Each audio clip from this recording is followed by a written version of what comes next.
Hi, I'm Life Coach Landry, and the topic is 7 steps for starting your career reinvention.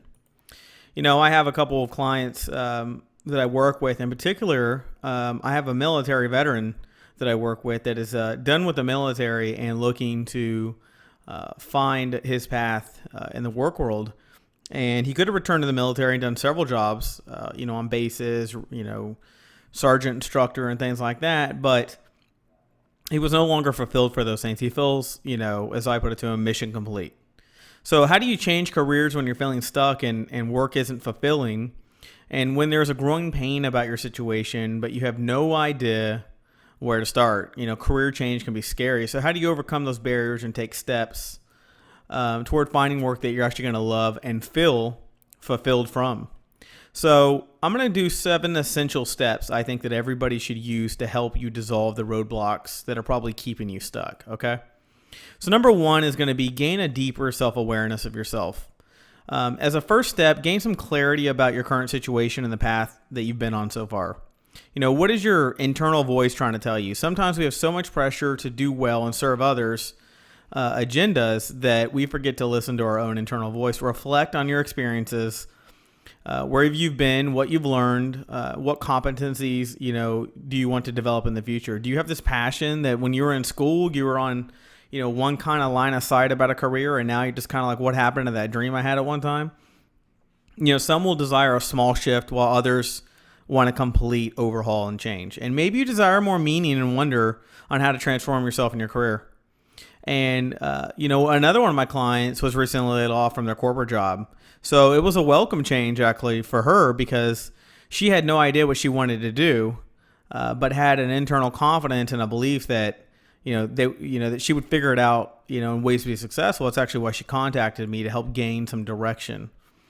And it's just, something people go through. Some people go through a layoff and they just, they keep shopping within their career range to find another career. But doing the same thing, a new job, same career. And then other people actually want to change careers, or some people don't want to be in the work world at all. They actually want to do something, that maybe gives back, right?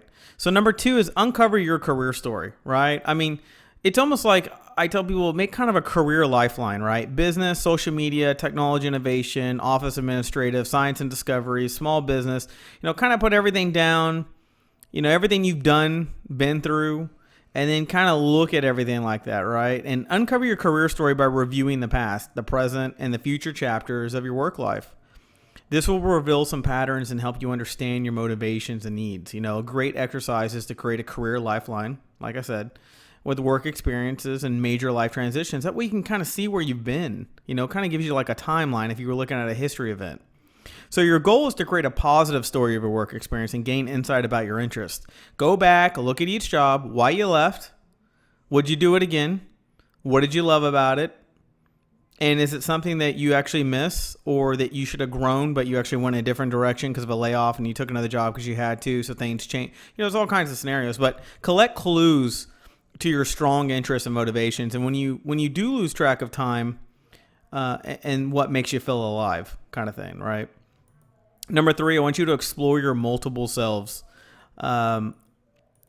Organizational behavior teaches you to suggest exploring your multiple selves, right? We are multiple talented people, multifaceted.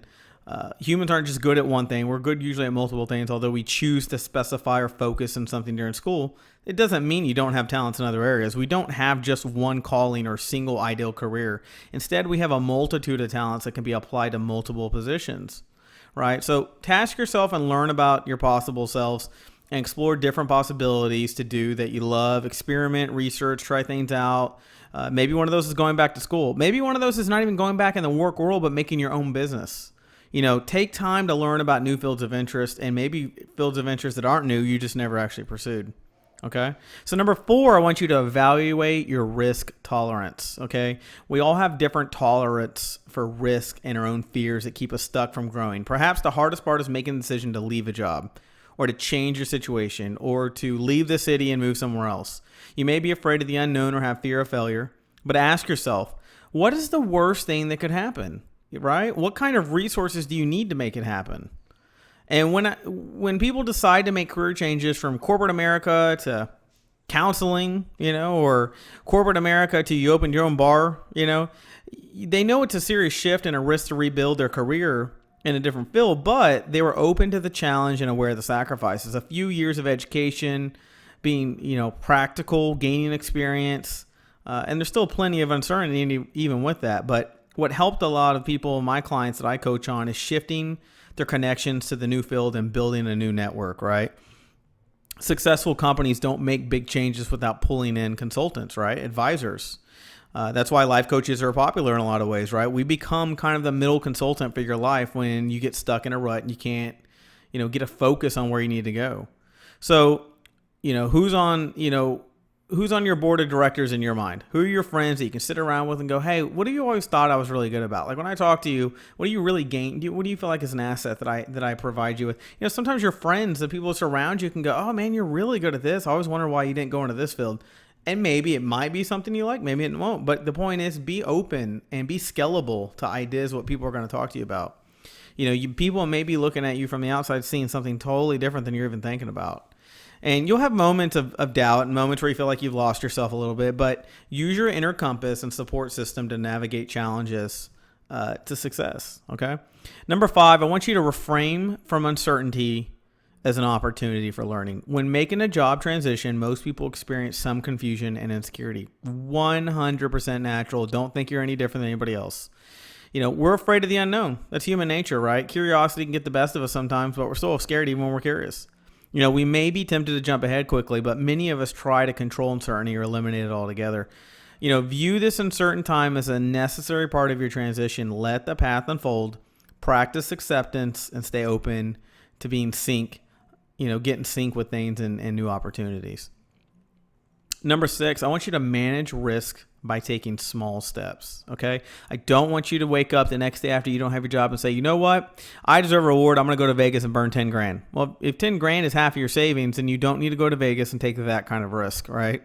And I don't want you to wake up tomorrow and say, I'm going to start a gym, but let's say, or a bar, or, like I was talking about earlier, but you have no experience in it. Be realistic. All right. Create experiments and try out new professional roles before you fully commit to a master's degree or going back to law school or a major shift. Think about shadowing first. Okay. Taking on a side project, an internship, or volunteering.